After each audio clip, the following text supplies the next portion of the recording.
एक युगल को शादी के 11 साल बाद एक लड़का हुआ। वे बहुत ही प्रेमी युगल थे और उनका लड़का उनकी आंखों का तारा था।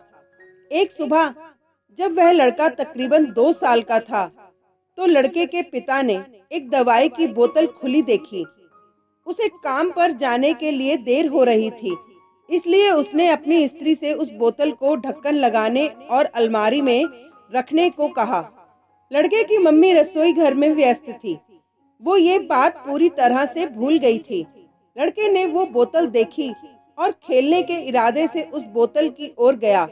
बोतल के कलर ने उसे मोह लिया था, इसलिए उसने सारी दवाई पी ली थी। उस दवाई की छोटे बच्चों को छोटी सी मात्रा भी जहरीली हो सकती थी। जब वह लड़का नीचे गिरा, तब उसकी मम्मी उसे जल्द से जल्द दवाखाने ले गई, जहां उसकी मौत हो गई। उसकी मम्मी पूरी तरह से हैरान हो गई थी। वह भयभीत हो गई थी कि वो कैसे अब अपने पति का सामना करेगी। जब लड़के के परेशान पिता दवाखाने में आए, तो उन्होंने अपने बेटे को मृत पाया और अपनी पत्नी को देखते हुए सिर्फ 4 शब्द कहे।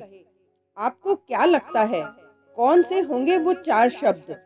पति ने सिर्फ इतना ही कहा, आई लव यू डार्लिंग। उसके पति का अनपेक्षित व्यवहार आश्चर्यचकित करने वाला था। उसका लड़का मर चुका था, वो उसे कभी वापस नहीं ला सकता था और वो उसकी पत्नी में भी कोई कसूर नहीं ढूंढ सकता था। इसके अलावा आगे उसने खुद ने वह बोतल उठा के बाजू में रख दी होती, तो आज उसके साथ ये सब ना होता। वो किसी पर भी आरोप नहीं लगा सकता था। उसकी पत्नी ने भी उनका इकलौता बेटा खो दिया था। उस समय उसे सिर्फ अपने पति से सहानुभूति और दिलासा चाहिए थी, और यही उसके पति ने उस समय उसे दिया। कभी कभी हम इसी समय व्यर्थ कर देते हैं कि परिस्थितियों के लिए कौन जिम्मेदार है या कौन आरोपी है। ये सब हमारे आपसी रिश्तों में होता है।